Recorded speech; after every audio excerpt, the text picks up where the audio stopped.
I know that today's topic might bring up a number of questions from you. So you may type your questions in chat box, and I want to let you know that we will address as many as we can in the time we have today.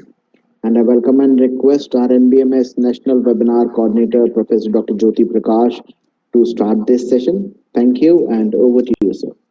Thank you, Mr. Navneet. Good afternoon, students. Today it is our proud pleasure to have Dr. Professor Neena Sawant with us today.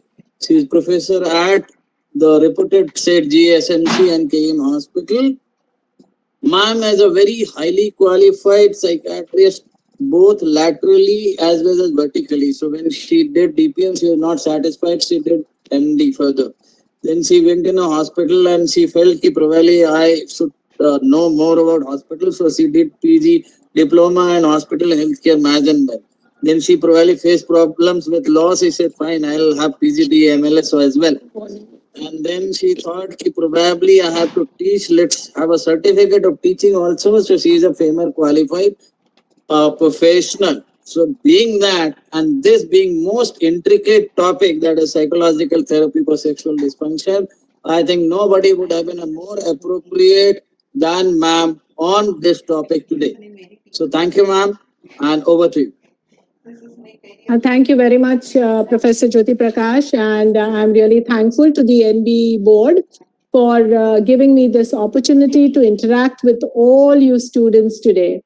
It's the first time I'm taking for the NB students, so I hope you have a lot of questions because, as Professor Jyoti Prakash said, this topic is not much discussed, nor do most of the institutes offer sexual therapies.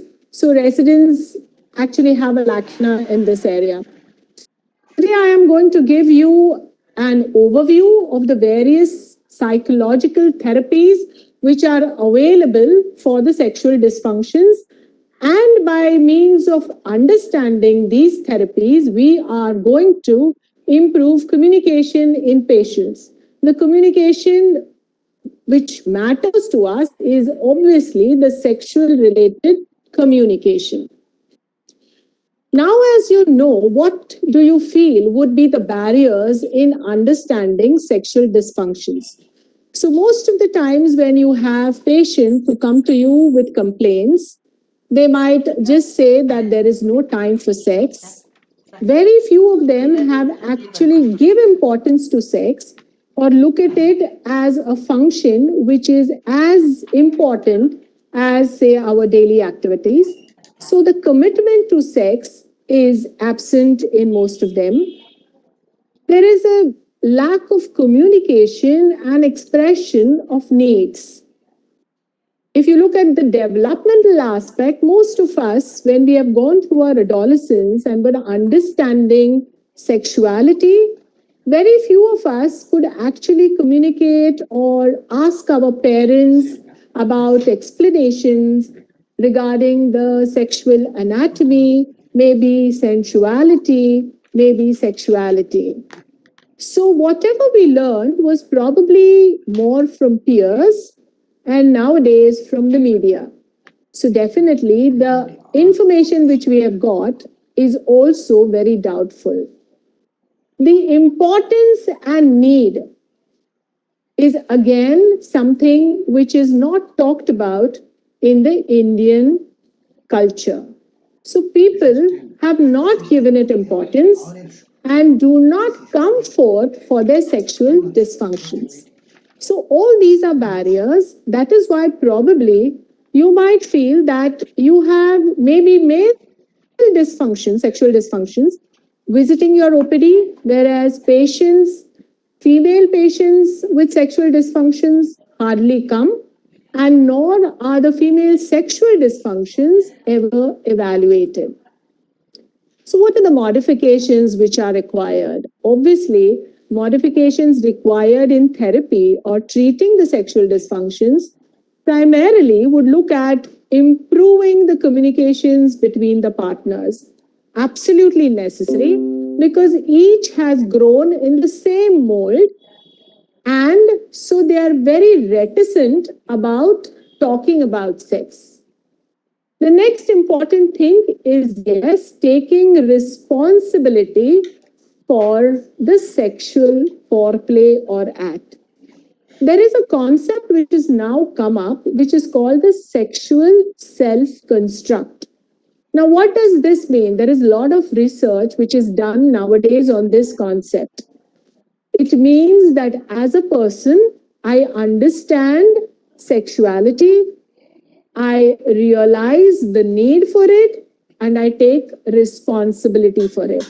So I am aware and I take responsibility is something which is a sexual self construct and which we need to develop in all our patients when they come to us seeking help for sexual dysfunctions. So it can never be, this is not my problem, this is my wife's problem, or this is my husband's problem, or our in laws want us to have a child, we are not interested. So everywhere, the people push the baton onto somebody else. It has to come with, I am responsible, I need, and my libido is as good as others, and yes, I will look into my sexual needs. And the third important modification in therapy, which I find which we need to do, or when we talk to patients, is telling them about senses and how to use these senses in improving your desire and maybe the arousal. So if we look into all these three things, you might find that there is a 50% improvement in the existing sexual dysfunction. So let us look at what are the therapies and how we go about. So whenever patients come to us for treatment, we have to understand that the same treatment doesn't apply for all. It has to be tailored to each individual. When I say tailored, it means you talk to the couple, you talk to individuals. They may be comfortable talking to you alone. They may be comfortable talking to you as a couple. And some of them are okay with, say, a group therapy format. Say you would do that for a Dhat syndrome, where instead of individually talking to all, you may put them in a group and explain about the Dhat and the myths and the misconceptions. So what it depends on is the problem with which they present. And of course, both of them have to be motivated and accepting that, yes, they want the change.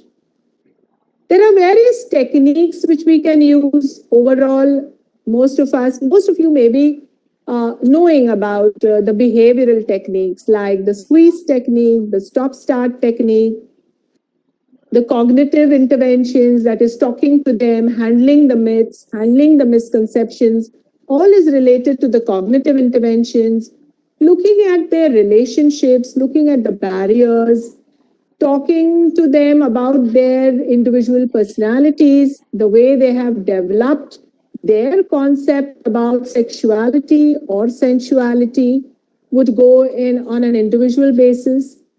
We may also show them maybe some films. Maybe there are many therapists who use the sensate focus model. There are many YouTube videos made on the sensate focus model, by means of which you can explain to the patients what is to be done and how it is to be done. We can also use the anatomical models. Now, and having anatomical models could be like having the pelvis, maybe a model of the penis, which can be then shown to the patients. Many times in our clinic, we may not have these models. So what do? I can have a flip chart. On the flip chart, I can make a simplified diagram of the anatomy, genital organs, both men and women, and I can demonstrate it to the patients. It makes it easier. Also, you can explain to them in the language they are comfortable. So what does that mean? I have to know what to call the genital organs in vernacular. So some common names can be, you can put those common names on the flip chart so that you don't forget. And if you do it as a practice, normally you are able to use the colloquial terms easily. Many of us are uncomfortable using sexual terminologies. We find it very difficult because none of us have been taught, I would say, the sexual bhasha. So we have very stilted questions which we ask people for sexual history.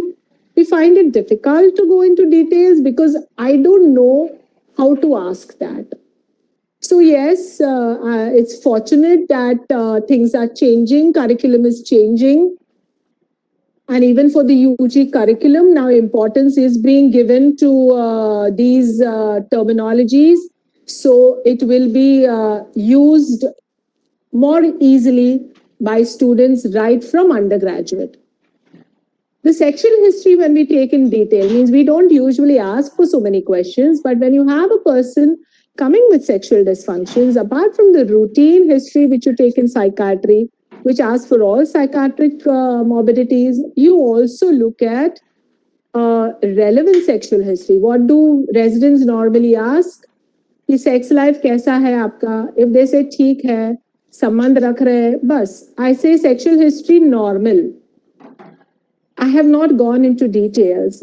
That is where we falter, or that is where we don't understand the actual nuances of that case. So current sexual practices involves lots of things, which will look at masturbatory practices, which will look at intercourse, which will look at positions, which will look at foreplay, which will look at what is done, how comfortable they are, the quality of the relationship, whether there is history of, when we are looking at comfort levels of the couple themselves. So whether they have disclosed to each other regarding past sexual trauma, which may have happened, even sexual orientation. Some may be homosexual, some may be heterosexual, bisexual, but partners are unaware. So comfort amongst each other in the couple is equally important. And yes, you have to find all relevant medical and biological factors because as we know, underlying medical illnesses, like if you've got spinal cord problems or you've got some gynecological problems, you've got hypertension, diabetes, all these can affect the sexuality of the person. As also your hormonal factors, as also medicines given for these medical illnesses, as well as all our morbidities and the antipsychotics, antidepressants, mood stabilizers, which we give, can also dampen the sexual functioning of the person. So, all the more necessary that I ask for it. So, the basic principles, if you ask me, of sex therapy, yes, when we look at treatment, we are looking at biopsychosocial influences. So when it is biopsychosocial influences, you're looking at the hormonal factors, the psychological factors, or the factors in which the individual has grown up. Try to get details about developmental histories, their beliefs about sexuality, myths, misconceptions, peer influence, environmental factors which affect sexuality, religious preoccupations, etc. for both of them. A comprehensive assessment would also identify any predisposing factors, precipitating factors, or any maintaining contextual factors. What does it mean? It may look at predisposing, means say some kind of medical illnesses, precipitating maybe some acute problem, relationship issue, divorce, stress, undergoing pregnancy, abortion, menstrual irregularities can all have an influence. Maintaining factors, ongoing stress with in-laws could be a maintaining contextual factor. Not having privacy could be a maintaining contextual factor. So when I do a comprehensive assessment, it is looking at all these points which have to be assessed in detail. And yes, then we look at goal of treatment is restoration of the sexual pleasure and a satisfying sexual functioning. So let me tell you a brief about sex and the senses. I did mention to you that we have to emphasize on the use of senses when you're taking therapy. Now, most of us are aware of the Masters and Johnson's sensate focus therapy. The sensate focus therapy focuses primarily on one single sense organ, and that is touch. So the skin is the organ of touch, and yes, the touch is the most important. And without touch, you cannot have a sex love experience. So when we talk about touch, we talk about skin, we talk about all those areas in the body which we know as erogenous zones. Most commonly, everybody knows that erogenous zones are all the genital organs, the breasts, the lips. The non-erogenous zones, similarly, may be other areas of the body which also, on stimulation, get aroused and make us feel good. So it can be soles, it can be ankles, it can be nape of the neck, it can be back, it can be behind the knees. So all these are non-erogenous zones, but stimulation of these zones brings about a response. Now, all these erogenous zones develop over time because of the early stimulation patterns, natural sensitivity, or learned behaviors. Now, if you remember a baby, you have a baby in your hands. I'm sure most of you would like to cuddle the baby, hug the baby, smell the baby, touch the baby. And most of us like to kind of touch the baby on the fingers, the soles. You move these kind of rotatory movements to stimulate the sole. So the baby smiles, you feel nice because skin is soft. So all these are the stimulation patterns. All of us have been through that process. All of us have these memories stored in our minds. So what will happen if I re-stimulate, bring out those, it brings about a response. Some of us may have forgotten how it feels like, but if I re-stimulate, I get those pleasurable sensations again. When you're doing it to babies, it is not with sexual intention. It is because you like to touch. Touch is a positive response, and touch builds up security, which is very important in a relationship, which is the basic need for a sex relationship. The most commonest, these are the areas which I have put, which are more common, universal in both males and females, which in stimulation brings about an arousal response. So it could be armpits, buttocks, lips, earlobes, etc. When we talk about touch, touch doesn't mean only done with hands, fingers. It can also be done with your tongue. It can be done with your lips. So you may have different kinds of touch which are done, and we have to be aware of that. And we have to tell our patients that please use these modes of touch for enhancing your sexual life. Now we'll talk about all the other sense organs too, because each sense organ plays an important role in the sexual life. Smell. Smells evoke feelings. Different smells have different effects. I'm sure all of you have a baby smell in your heads. You all will remember how a baby smells. You all remember how the earth smells after the first rain. Or you all remember the smell of a rose. These are the smells which we have been exposed to, which we are remembering because they are pleasurable. So sense of smell is extremely personal. In sex, sense of smell is very important because you are in close proximity to a person. So when you are so close to a person, smell is important. So I'll always talk about sex hygiene. When I talk about taking a bath, I advise a couple to take a bath before the sexual activity. Please brush your teeth. because a bad odor puts a person off.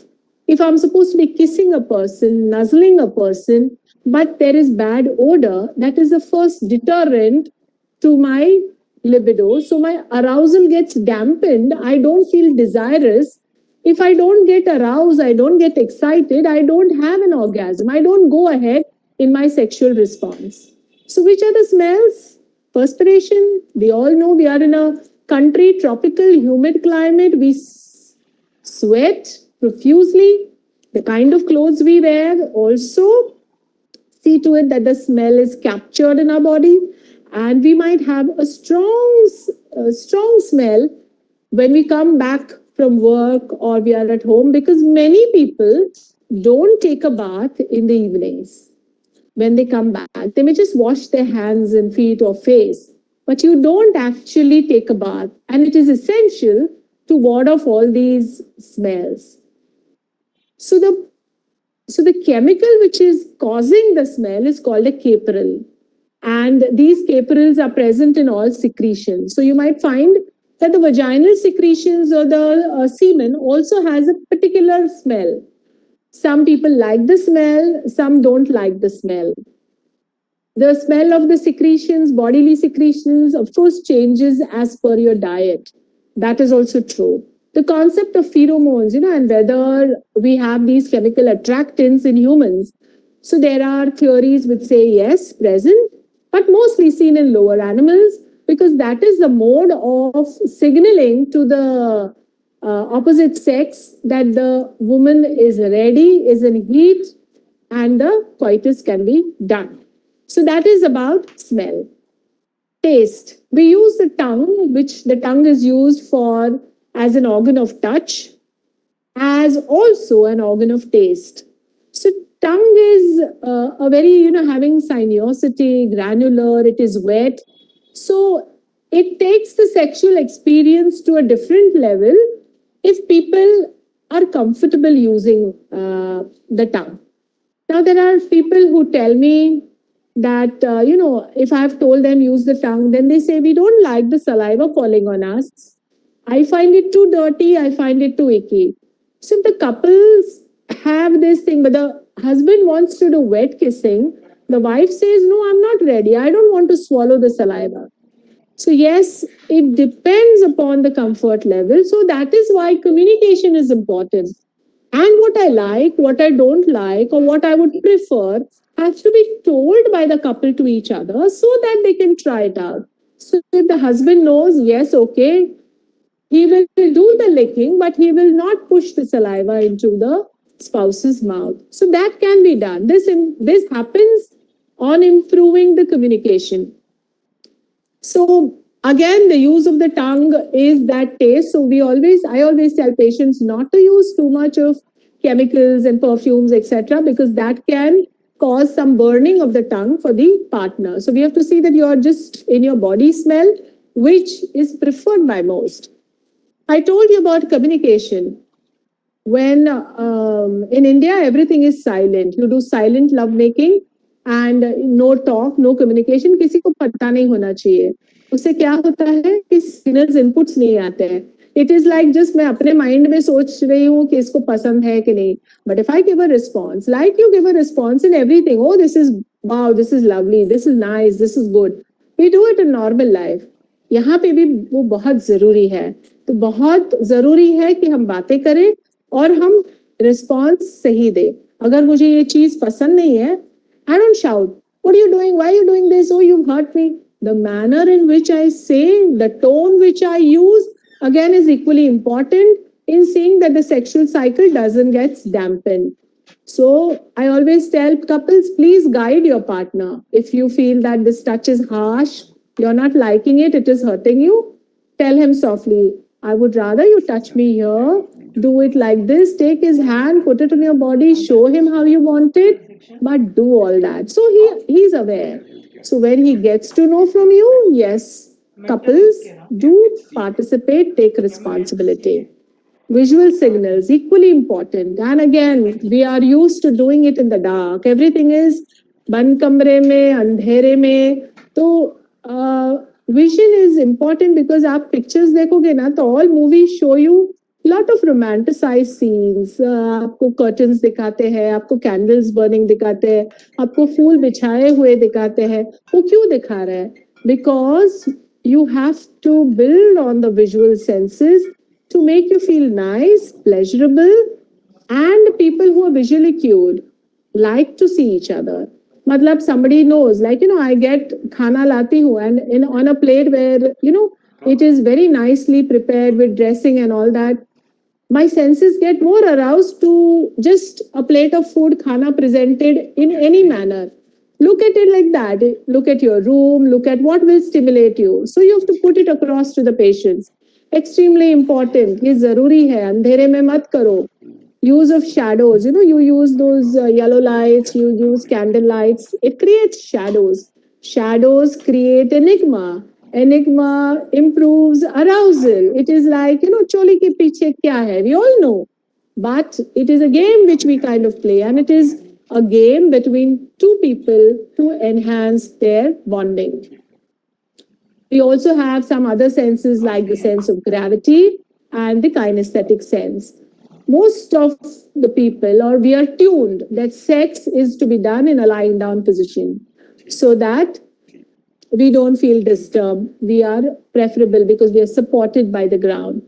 People may try various positions, sitting on the chair, standing. Kama Sutra will give you 10, 100 different positions. I always tell, if you want to try, please try. Both of you should be game. Don't force it onto the partner. They should be ready. You can always tell, let us see if this works out. Many people don't like the vertical position. You can use the vertical position for foreplay, for stimulation. The actual penetration or coitus can be done in the missionary position, which is the lying down position. People like to do it in water, swimming pool, in a bathtub.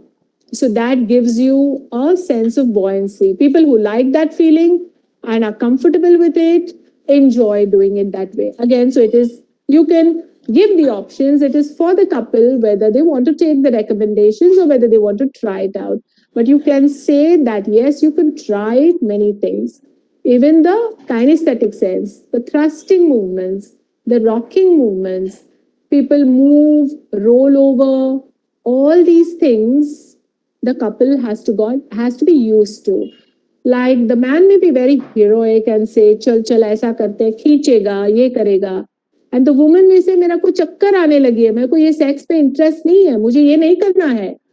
So again, there is a disharmony in that. ये rectify करना है. You can tell them to go slow and then build on the activity as they are comfortable. As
Now it has just stopped. behavior therapy, mindfulness, any other. That is intensive therapy for the sexual dysfunction. When we are looking at dual sex therapy, we are looking at couples who are in a relationship and are willing to cooperate. I have the number of couples who come. I always say that please make individual papers and I treat both of you. Problem may be with one, but it goes like both of you will be addressed and talked to. It is not his problem or her problem. So, yes, dual sex therapy is used for all, maybe relationship problems, wide variety of male and female sexual dysfunctions. Couple is treated as a unit and it is individualized therapy as per their need. You focus on sensuality, pleasure without the pressure of performance. In a DST, we do definitely give them homework assignments. Homework assignments means as we do in Sensate Focus, I may tell them if I want to improve communication, if I have something in mind, I will say for these next 10 days, I want you to work specifically on this area where probably you will discuss with each other, maybe your childhood issues, and maybe talk with each other how your growing up has been. So, this is sharing of information. I want to build a bonding and I've started with that. I can give any kind of assignment depending upon which are the problem areas. So that therapist decides. When we talk about sensate focus is a specific treatment for the sexual problems. It is a series of touching exercises. Again, the whole thing is you increase communication, pleasure, and closeness. This would help in enhancing the mutual sexual enjoyment and reducing the anxiety. Means the goal is not performance and having penetration or coitus. So it is mutual sexual enjoyment. So there are a series of exercises which are given in your textbooks, but just to elaborate, it is not only for sexual dysfunctions, it can be used by both to improve their sexual functioning or enhancing their sexual relationships. It results in an improved emotional well being, can be done by all couples. It is a series of touching exercises where you follow certain guidelines, where one person is the giver, one is the receiver. So if it is a half an hour exercise, I say half an hour you have to do. First 15 minutes, you will do the touching. The next 15 minutes, your partner will do the touching on you. So giver and receiver are the roles, have to be done in each session. It is done in steps. Like it is not आज का दिन में सब कुछ खत्म करना है. So the exercises go over a period of say maybe these first role may go over a period depending upon the comfortable levels for a period of week, 10 days, 2 weeks, depend how much time you take for the couple to get used to comfortable with each other. These are separate, not to be mixed with your normal sexual daily activity. If you have your sexual daily activity, fine. If you're having no problems in that, go ahead with it. But when we are giving exercises, we are giving it for a particular problem in mind and we will do it accordingly. So again, these are the basic rules. Time should be acceptable. It should be done when both are available. No disturbance. They are motivated. Surroundings pleasant. Please put off the phone. Goal is enjoyment and pleasure. There is no set time. एक हफ्ते में आपको ये stage complete करना है नहीं. आपको भले एक महीना लगे कोई बात नहीं. हम उतना समय देंगे और एक दूसरे को उतना समय देना है. So you move from one stage to another when both partners feel okay, we are comfortable, we have ये stage को पार किया है, we want to go to the other stage. So ground rules ये है कि either they come to each other each being naked or they can remove each other's clothes, comfortable clothing, आसानी से निकले ऐसा देखो. Do not touch the erogenous zones at the first time. The stages go from non-erogenous to erogenous to penetrative, this thing. And when you're doing sensate focus, intercourse and orgasm are not permitted during the time of the exercise when you're doing it from stage 1. You See to it that there is enough time taken to explore each other's bodies, go over all the areas, give a feedback, tell where you liked the touching, where you didn't like, experience different sensations, lips, tongues, hands, fingers. Communicate this to your partner. See which pressure you like, hard pressure, soft, firm, light touch. You want fingertips moving along your spine. Take your spouse's hand, show how you want it. All this is the first thing. Make appreciative noises.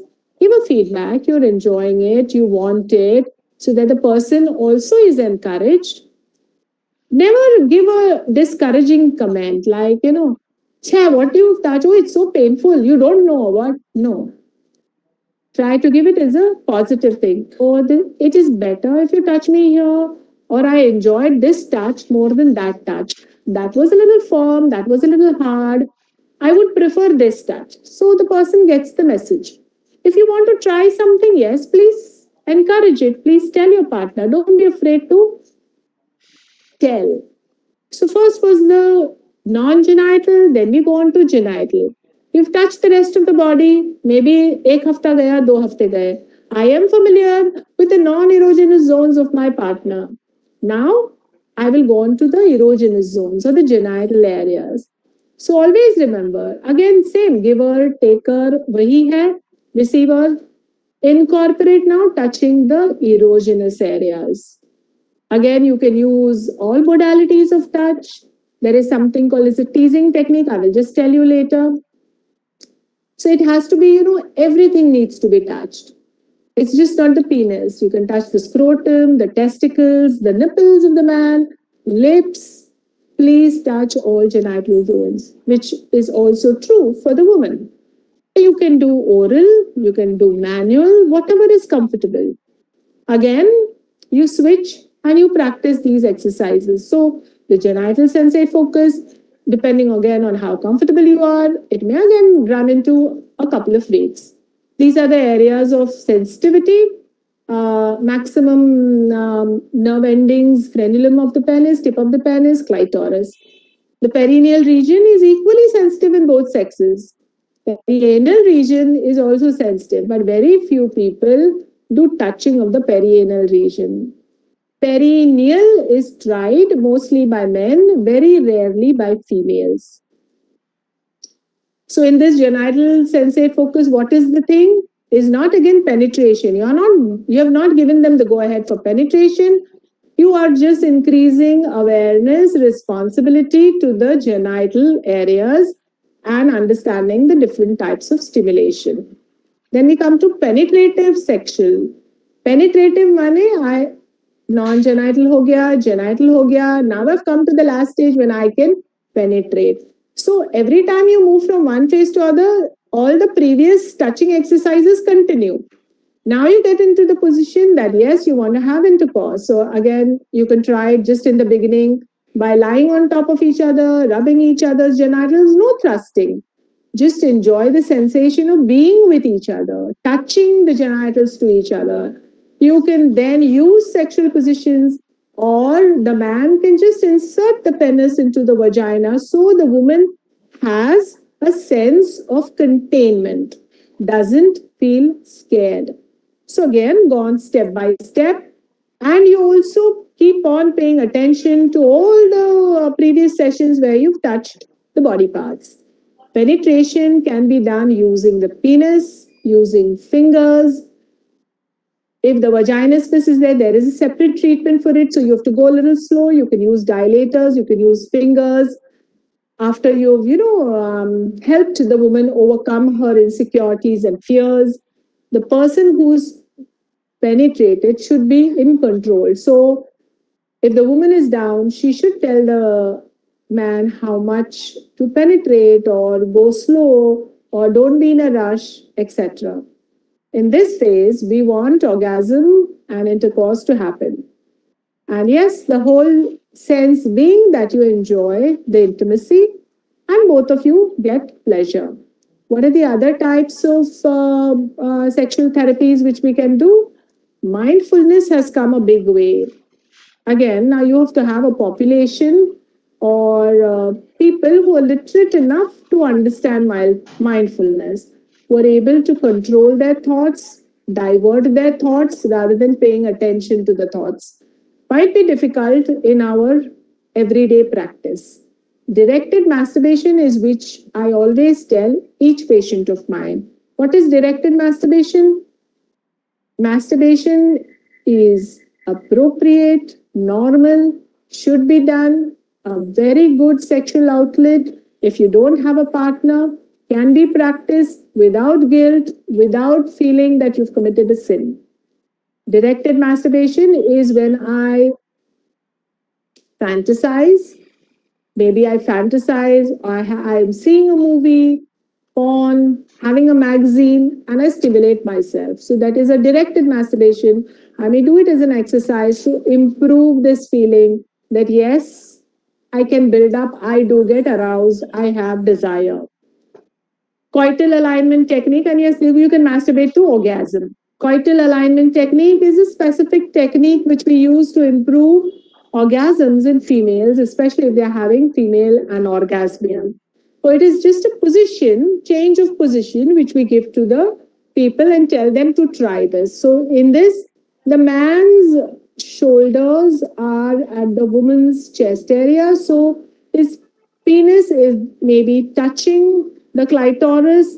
It is more of a to and fro movement rather than a thrusting movement.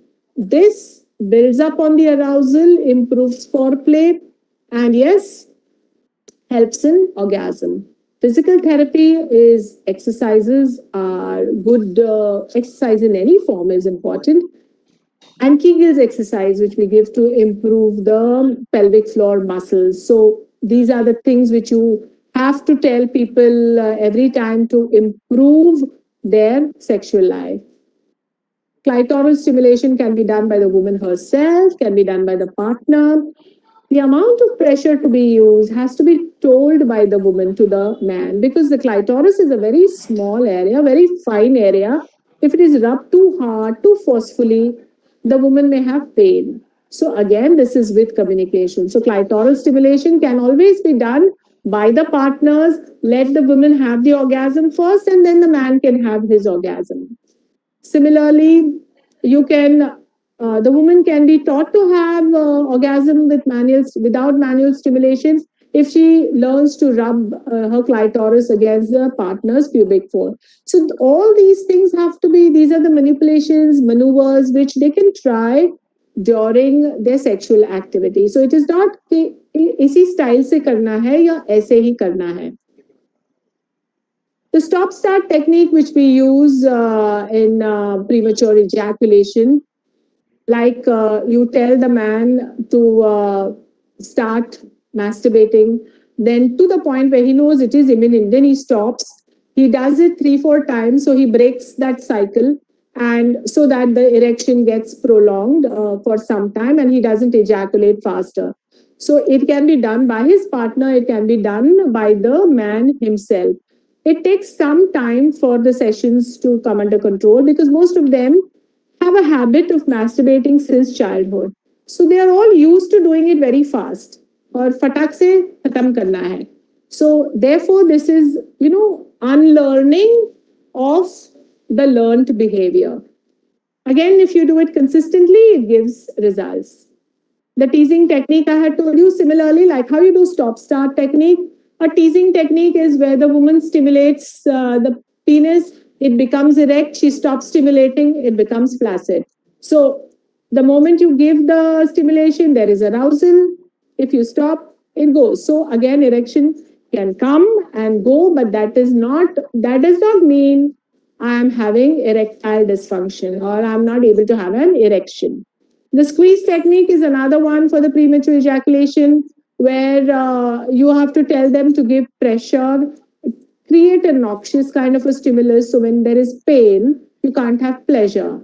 So this is but again, how to do it, where to give the pressure should be told. Otherwise, they just grab the penis and just hold it like that. So if you have a model, it becomes easier to show or demonstrate, or if you have a video, it can be shown to the couple how it is to be done, like this kind of a picture. So this is how you will press, and if you press it, a firm pressure will take away the impulse of the impending ejaculation. So this is how you will discuss it with the couple. A demo, if it is possible to show it on an anatomical model or on a videotape, it helps the understanding better, because I always find when we tell them that, they have a very wrong notion of what is to be squeezed, or they squeeze it too hard, it becomes too painful, in that way. So it is very important for the stop start or the squeeze to show. Kegels exercises, like I told you, these are for the perineal muscles, all the pelvic floor muscles. Everybody can strengthen their pelvic floor muscles. So it is like holding on to your urine, how you would hold on. So do it every day as an exercise to strengthen it. Hold it, count to 5, release. So you know the contraction, relaxation. Important, because then you tell them that this is how your pubococcygeus, how your perineal floor, how your vaginal muscles will contract, and this is how you will get the contractions and relaxation during the orgasm phase. Many women are unaware of what is orgasm and kya contract hota hai, which muscle. So if you train them, they are able to understand. So these are, you get Kegels exercises which are there. You have a lot of YouTube videos. You can do it from a genuine site, which can be told to them, or even this simple holding, how you hold urine, ये भी बताया गया है ना, तो भी practice किया तो काफी सही होता है. CBT, cognitive behavior therapy, we do it to improve communication, increase sexual skills.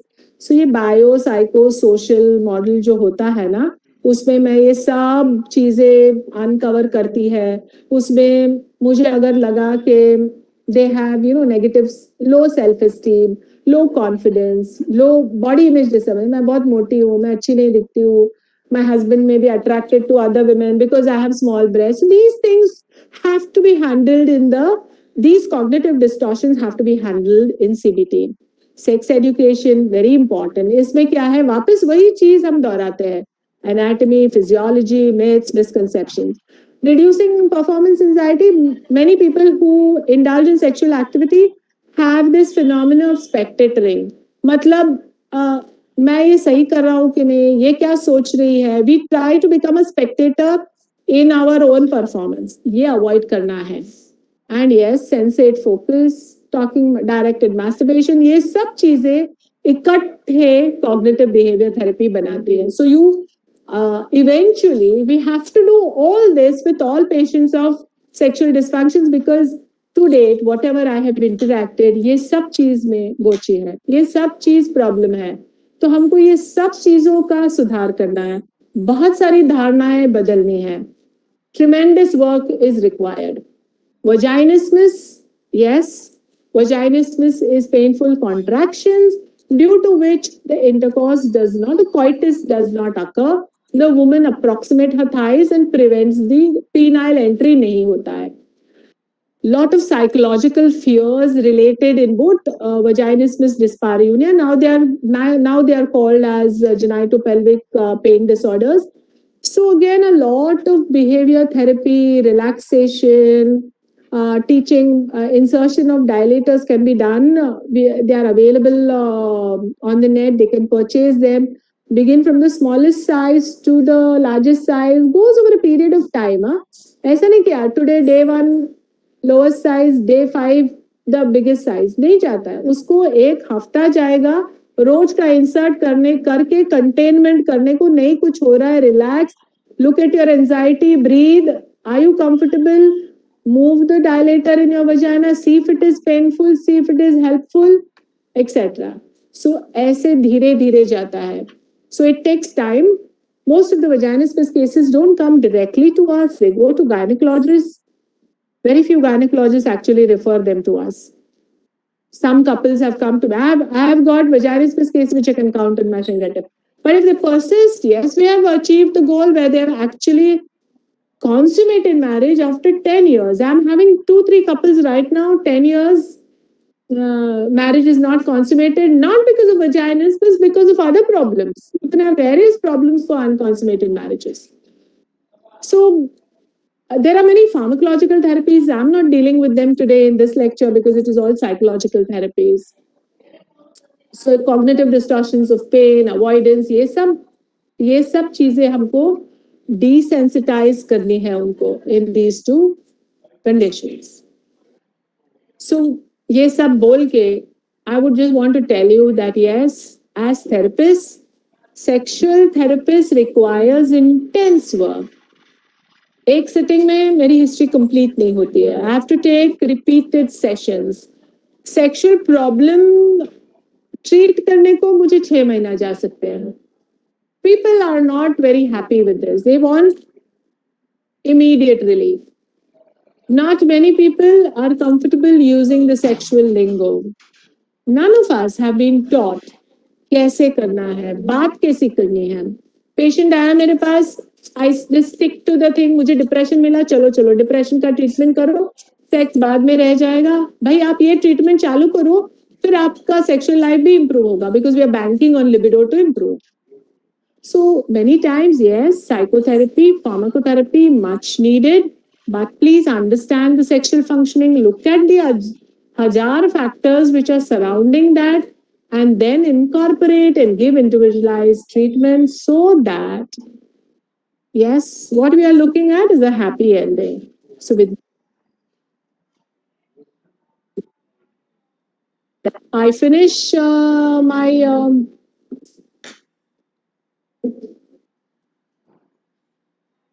my talk. I'm ready for your questions. Thank you, ma'am, for such a wonderful lecture. I am sure that everybody would have learned significantly because the psychosocial issues and the therapy aspects are not dealt on a day-to-day basis. So, if there are any queries, please write in the chat box, or you can unmute and ask. Okay, there is one question. Can you share the common vernacular questions? So, मतलब जैसे पीनस को आप लिंग बोलते हो, लौड़ा बोलते हो, which is understood by majority of the people. Breast को स्तन बोलते हो. So you have to know the terminologies used for each of the genital organs को जनेंद्रिय बोलते हैं. तो लेबिया मजोरा को बृहत घोष बोलते हैं. सो ये सब जो टर्मिनोलॉजीज है आपको गूगल पे भी मिल जाएंगी.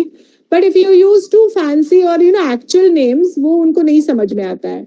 सो आई ऑलवेज टेल देम कि आप जब डिस्क्राइब कर रहे हो on a picture, illustrated picture, or if you have a video, you can show them that and you can say कि इसका काम ये है.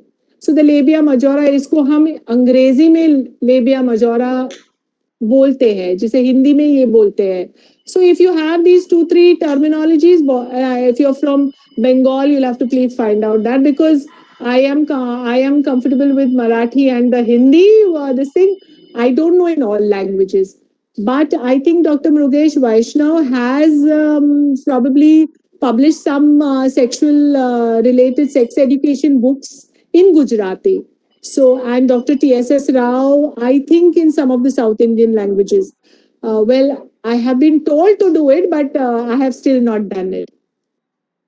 How do we administer the therapy? How do we administer this therapy? It is like doing any behavior therapy or CBT, which you would normally do to your patient.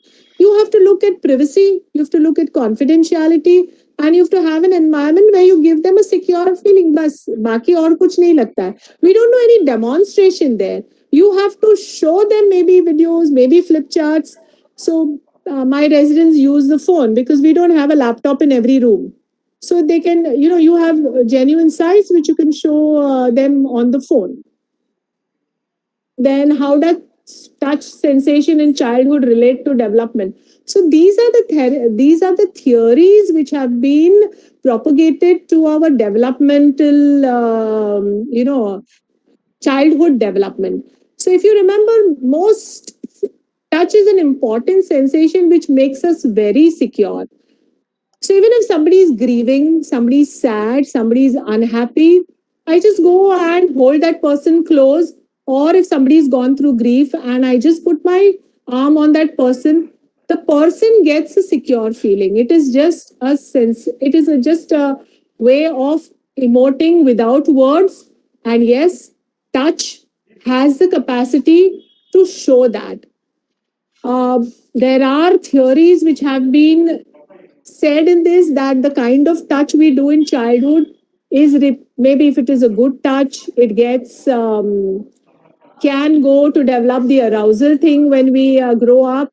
If it is a bad touch, again, it creates some kind of a problem in your life, say, especially if you have these incest cases or whatever, which when you talk to patients, no, you will get it.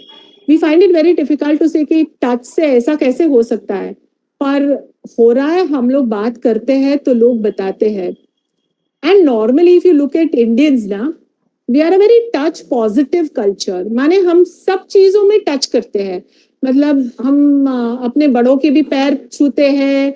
हम छोटो, you know, it's like giving an आशीर्वाद, which in so many cultures is not non-existent. Like if you look at the British culture, it is a very stiff, the kind of touch they do, or you know, your fingertips touching for a handshake, or even if it is a firm handshake, they don't normally believe in you know, giving you that kind of a feeling. So you look at their behaviors, you know, all these behaviors had been, there are various studies and various literature you will find about how the Europeans are, how the Americans are, how the Southeast Asians are. So you will get all these kind of things. How to start the conversation if the person is shy. If you are comfortable, if you are comfortable in asking questions, you have to ask bindas. I cannot shy about अच्छा अच्छा आप मुझे बता सकते हो क्या, अच्छा आपका संबंध कैसा है. सी, I ask आपका संबंध कैसा है. Now in what context am I asking a sexual related question?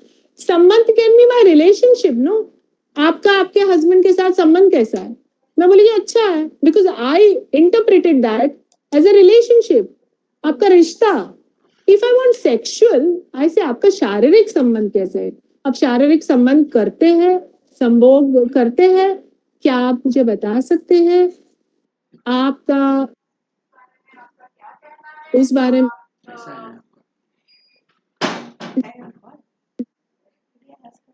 if I can express it explicitly, clarify, ask properly what you want to know. Don't go about roundabout, you will get unclear answers. And whatever they say, you will feel you've got all the answers. Patients may be shy, but doctors are more shy. So my thing is always practice, practice, do it on every patient, talk to every patient about sexual history. If you talk, you will find कि सबको problem है. And that is how when your comfort increases, I can bindas ask the question. I will always ask it decently. I will not ask it as a mazak mein, because it is a personal issue. So battery low. So if I do it that way, there wouldn't be any problem. Thank you, ma'am. Any other query? You can unmute and ask also if there are. Say it as a perversion. What I will ask. If there are none, thank you, ma'am, so much for a wonderful lecture and subsequently clarifying all the doubts which they had. I'm sure they will go much benefited. Once again, thank you. And